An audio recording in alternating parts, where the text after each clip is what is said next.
मेरा छोटा देवर शादी से पहले ही अपनी होने वाली बीबी को घर बुला लेता था और मुझे कुछ पैसे थमा कर खामोश कर देता। मैं बाहर बैठकर पहरा देती थी, लेकिन एक रात कमरे से कुछ अजीब सी आवाजें आने लगी। मैं समझती तो सब कुछ थी, मगर खामोशी से बैठी रही। कुछ देर बाद मैंने खिड़की से झांका तो मेरे होश उड़ गए, क्योंकि देवर तो। छोड़ो, मुझे कहाँ ले जा रहे हो? मैंने कुछ नहीं किया है। मैं चीख चीख कर दुहाई देने लगी, लेकिन किसी ने मेरी एक न सुनी। लेडीज पुलिस मुझे जबरदस्ती खींच रही थी और देखने वाले मुझे लानत कर रहे थे। यह वो औरत है जिसने अपने देवर के साथ। मैंने अपने देवर के साथ कुछ नहीं किया। मैं जोर जोर से चिल्लाने लगी। मुझे अपनी मौत साफ दिखने लगी थी। मेरे पास कोई गवाह, कोई सबूत नहीं था। मुझे आराम से फांसी हो सकती थी। मैंने अपनी रोती पीटती छोटी छोटी दो बेटियों की तरफ देखा, जिन्हें दुनिया का कुछ पता ही नहीं था। वो मुझे देखकर रोने लग गई और मेरे दिल में कई तरह के ख्याल आने लगे थे कि मैं अपनी बेटियों की शक्ल कभी नहीं देख पाऊंगी। लेडीज पुलिस बोली, चुप कर झूठी, औरत होकर कत्ल करती है और ऊपर से शोर मचाती है। एक भारी मर्दानी आवाज के साथ एक जोरदार थप्पड़ मेरे मुंह पर पड़ा। मेरा पूरा सर घूम गया, मेरा चेहरा सुन्न हो गया। मेरा रोना फौरन से बंद हुआ। जिंदगी में पहली बार लेडीज पुलिस से वास्ता पड़ा था, और वो भी भारी भड़कम औरत से। उन्होंने मुझे पूरे मोहल्ले के सामने पुलिस हिरासत में लिया था। मेरी बच्चियों ने जोर जोर से चीखना शुरू कर दिया, जिसे मोहल्ले की एक औरत ने पकड़ रखा था। वो दोनों माँ माँ चिल्ला रही थी, जबकि मेरा वजूद ढीला पड़ गया, यूं जैसे मेरे जिस्म से जान निकल चुकी हो। लोग मुझे नफरत की निगाहों से देख रहे थे। कुछ तो खुलेआम मुझे भला बुरा कह रहे थे कि ये कैसी औरत है, एक मासूम इंसान की जान ले ली। आजकल तो अपनों पर भी भरोसा नहीं किया जा सकता। जाने लोग क्या क्या बोल रहे थे, और मेरा दिमाग बहुत बुरी तरह से उलझनों में था। लेकिन मुझे अपनी बेटियों की फिक्र थी। मैं अपने देवर से मोहब्बत करती थी, मगर ना तो जीते जी इसने सुकून लेने दिया और ना अब मरने के बाद। मेरी जिंदगी नर्क बन गई थी। मेरा देवर बाकी मर्दों की तरह नहीं था, वो कुछ ज्यादा ही अच्छा था। यही वजह थी कि मैं दिल ही दिल में उससे जलती थी। मैं सोचती थी कि मेरा पति ऐसा क्यों नहीं है। मेरे घर वालों ने मेरी शादी अपनी तरफ से एक अच्छे इंसान से की थी। वो अच्छा इंसान किस कदर बुरा था, यह सिर्फ मैं जानती थी। शादी की पहली रात ही उसने मुझ पर हाथ उठाया था, क्योंकि वो नशे में था, और शायद पहले ही दिन एक कमजोर औरत पर हाथ उठाकर वो अपना रुआब जमाना चाहता था। वो बार बार मुझसे यही पूछ रहा था कि बताओ, आज तक कितने मर्दों के साथ तुम्हारा चक्कर रहा है। यह सब मेरे लिए इतना भयानक था कि मैं कुछ बोल ही नहीं पाई। मैं डरी सहमी उसकी मार खाती रही, क्योंकि मुझे मेरी माँ ने समझा कर भेजा था कि अब ससुराल से मरकर ही वापिस आना, कभी अपने ससुराल को मत छोड़ना। जो माँ अपनी बेटी को ऐसी बातें कहकर भेजती है और यह कह दे कि तुम्हारा पति तुम्हारे साथ जो भी करे, यहाँ आकर मत बताना। भला तब एक लड़की क्या कर सकती है सिवाय रोने के और सर झुकाकर मार खाने के। यही सब मेरे साथ हुआ था। पति ने पहले मार पीट की और फिर मुझे अपनी बद किरदार बीवी समझते हुए मुझ पर भरपूर अत्याचार किया। मेरा अंग अंग दर्द कर रहा था। टूटे हुए जिस्म के साथ लेटी रही। सुबह हुई तो जिस इंसान ने आगे बढ़कर मेरी तकलीफ कम करने की कोशिश की, वो कोई और नहीं बल्कि मेरा देवर था। मैं एक तरफ बैठी रो रही थी और पति नशे में सोया हुआ था। जब अचानक दरवाजे पर किसी की दस्तक हुई, मैं घबरा गई। मुझे समझ नहीं आ रहा था कि मैं क्या करूं। अपने जख्मों को छुपा लूंगी। फिर मैंने दरवाजा नहीं खोला तो देवर ने धीरे से कहा कि भाभी, घबराइए मत, मैं जानता हूं कि आपके साथ क्या हुआ है, प्लीज दरवाजा खोले। भाई अभी नहीं उठेगा, मुझे अपनी मरहम पट्टी करने दे। यह सुनते ही मैं फूट फूट कर रोने लगी और फिर डरते हुए उठकर दरवाजा खोला। बाहर 22 साल का एक नौजवान लड़का खड़ा था। उसकी आंखों और चेहरे पर परेशानी थी। जब उसने मेरे जख्मों से भरा चेहरा देखा तो उसकी आंखों में पानी आ गया। वो बोला, मुझे माफ कर दे भाभी, मैं वक्त पर पहुंचकर आपको बचा नहीं सका। भाई तो नशे में इंसान नहीं रहता। ऊपर वाले से यही दुआ करूंगा कि वो सुधर जाए। आप अपने जख्मों पर यह दवा लगा लें और कपड़े बदल लेना। जब भाई का नशा उतरेगा तब उसे एहसास होगा कि उसने आपके साथ क्या किया है। मैंने खामोशी से देवर के हाथ से दवा ले ली और दरवाजा बंद कर दिया। मैंने कपड़े बदले और मुंह धोने के लिए जब पानी चेहरे पर डाला तो मेरे चेहरे पर जख्म होने की वजह से इतनी जलन थी कि क्या बताऊं। आंखों से आंसू बहने लगे और मुझे माँ की बातें याद आने लगी।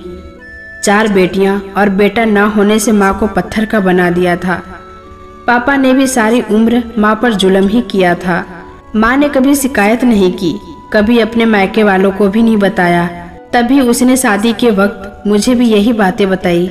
मेरा रिश्ता भी पापा ने ही देखा था और आज वो लोग मेरा शादी करके आज़ाद हो गए थे। अब मैं अपने पति की बीबी थी, वो मुझे जिंदा रखता या मारता, मेरे घर वालों को उससे कोई फर्क नहीं पड़ता था। सुबह देवर हल्दी वाला दूध लेकर आया, जिसे पीकर मैं फर्श पर ही लेटे लेटे सो गई। नींद तो सूली पर भी आ जाती है। मैं तो वैसे भी रात भर की जागी हुई थी और मुझे पता भी नहीं चला था। पर अचानक अजीब सा एहसास हुआ। मैंने देखा तो पति मेरे ऊपर झुका हुआ था। वो मुझे ऐसे देख रहा था जैसे उन्होंने कोई चीज देखी हो। मेरे मुंह से चीख निकलते निकलते बची और मैं घबरा कर पीछे हट गई। पति ने आगे बढ़कर मेरे चेहरे को छूते हुए कहा, ये सब किसने किया? वो रात वाले इंसान से बिल्कुल अलग लग रहा था। मैं हैरानी से उसे देखने लगी। उसकी आंखों में दुख और अफसोस भरा हुआ था। यह मुझे बाद में पता चला था कि मेरा पति थोड़ा दिमागी मरीज है और नशा भी करता है, और नशे की हालत में वो इस कदर पागल हो जाता है कि किसी को नहीं बख्शता था। लेकिन नशा उतरने के बाद वो बिल्कुल नॉर्मल इंसान बन जाता है। जाने मेरी किस्मत कैसी थी कि मुझे ऐसे इंसान को झेलना था। पति ने मेरे जख्मों से भरे जिस्म पर मरहम पट्टी की और मुझसे माफी मांगता रहा। उसने मेरी खूब तारीफ भी की और वो काफी शर्मिंदा नजर आ रहा था। मुझे लगा यह पहली और आखिरी बार था, पर ऐसा नहीं हुआ। जब जब पति नशा करता तब तब मेरा जिस्म उसके कहर का शिकार बनता। अक्सर देवर मुझे पति के जुल्म से बचाता।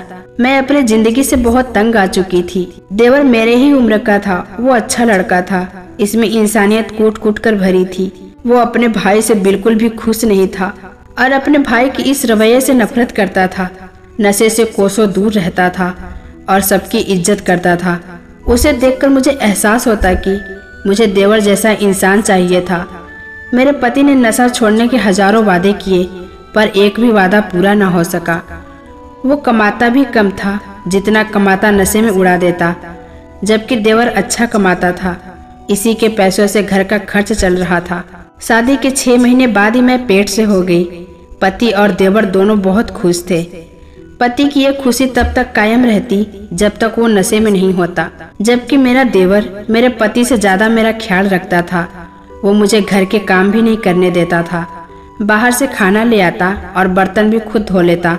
देवर को देखकर मैं सोचती कि काश मेरा देवर ही मेरा पति होता, पर होना तो वही होता है जो किस्मत में लिखा होता है। न मुझे देवर जैसा पति मिल सकता था और ना ही मैं किस्मत की इतनी अमीर हो सकती थी।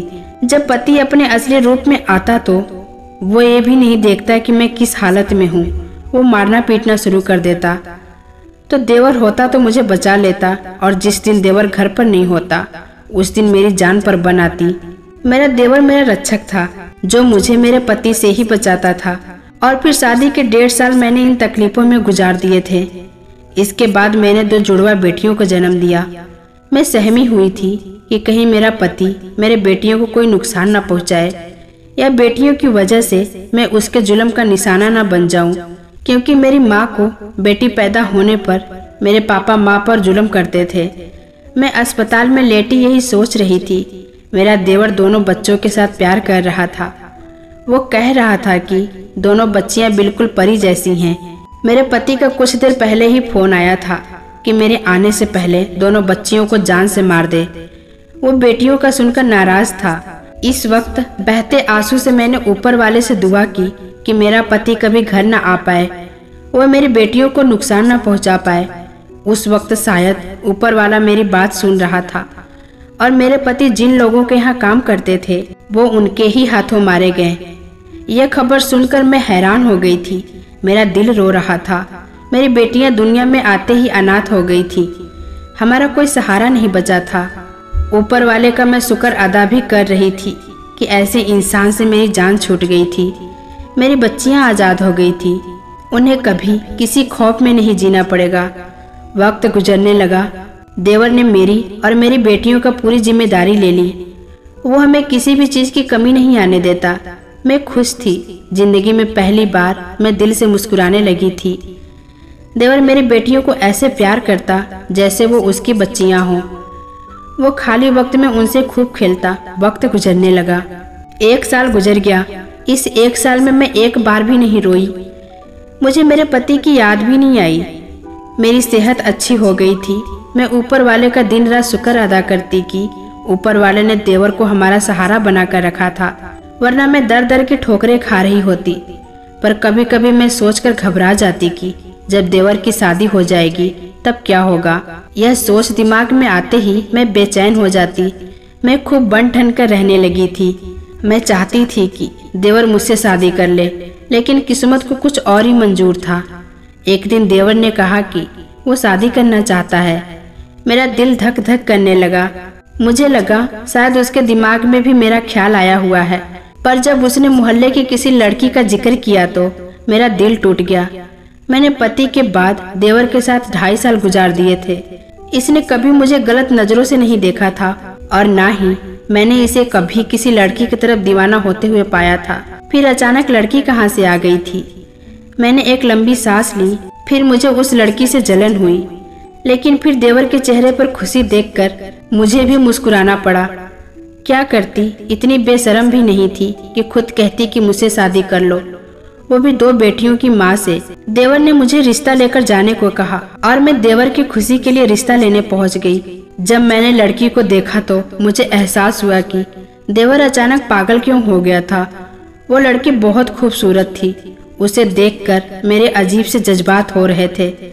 एक तरफ मेरे अंदर की औरत कभी सर उठाती तो दूसरी तरफ भाभी जाग उठती, जिसका फर्ज अपने देवर का घर बसाना था। लड़की वालों ने हाँ कर दी। देवर का रिश्ता पक्का हो गया। वो बहुत खुश था। मैं सारा वक्त यही सोचती रहती कि देवर की जब शादी हो जाएगी तो मेरा और मेरे बच्चियों का क्या होगा। अक्सर यह सोच सोचकर मेरे सर में दर्द हो जाता था। देवर मुझे परेशान देखकर कहता कि सब ठीक होगा। मैं शादी के बाद भी बच्चों का ऐसे ही ख्याल रखूंगा। एक दिन देवर घर पर ही था। उसने अपने कमरे की अच्छे से सफाई करवाई और नहा धोकर तैयार हो गया। वो जैसे किसी का इंतजार कर रहा था। तभी दरवाजे पर कोई आया हुआ था। देवर गया और जब वापस आया तो उसके साथ उसकी होने वाली बीबी थी। मैं उसे देखकर हैरान रह गई। वो कहने लगा कि भाभी, आज का दिन ये मेरे साथ गुजारेगी। आप यह पैसे रख ले, कुछ चाहिए हो तो बता देना। और अपनी होने वाली बीबी का हाथ पकड़कर कमरे में चला गया। पहले तो मुझे दिल इजाजत नहीं दिया कि बिना शादी के साथ रहना शरीफ लोगों का काम नहीं था, लेकिन क्या करती, मेरा तो सारा घर ही देवर पर चल रहा था। वरना दिल तो मेरा चाह रहा था कि इस लड़की को धक्के देकर घर से निकाल दूं, जो मुझसे देवर को छीन रही थी। मुझे हैरानी भी थी। देवर तो एक शरीफ लड़का था, फिर वो शादी से पहले अपनी होने वाली बीबी के साथ गलत रिश्ता कैसे रख सकता है। और फिर वो कैसी बेशरम लड़की है जो इसके बुलाने पर दौड़ी चली आई थी। वक्त गुजरता गया और यह सिलसिला शुरू ही था। देवर उसे लेकर घूमने फिरने चला जाता। देवर अभी भी मुझसे और बच्चों से इतना ही लगाव रखता था, पर मैं ऐसी जिंदगी जीना चाहती थी जो वो लड़की देवर के साथ जी रही थी। 6-7 महीने कैसे गुजर गया पता ही नहीं चला। अब देवर के मंगेतर से मुलाकात कम होने लगी। वो अक्सर आती तो देवर घर पर नहीं मिलता। देवर मुझसे उखड़ा उखड़ा रहने लगा था। एक दिन वो आई तो दोनों में खूब बहस हुई। मुझे लड़की की आवाज आ रही थी। वो कह रही थी कि तुम मेरे साथ ऐसा नहीं कर सकते। वो गुस्से में थी और फिर चली गई। तकरीबन 1 महीने बाद वो लड़की फिर आई और देवर के कमरे में चली गई। मैं खुश थी, दोनों में अनबन हो गई थी। इसमें मेरा ही फायदा था। दोपहर का वक्त था, न जाने कैसे मेरी आंख लग गई। जब मैं उठी तो सोचा जाकर देवर को देखती हूँ। मैंने कमरे का दरवाजा खोला तो मेरी आंखें फटी की फटी रह गई। तेज धार वाला चाकू देवर के सीने में चुभा हुआ था, जिससे खून निकल रहा था। मैं भागकर चाकू निकालना चाही, मगर मेरे हाथ पर खून लग गया और मेरे हाथ उसके खून से रंग गए। और तभी वो लड़की अंदर आई और उसने शोर मचा दिया।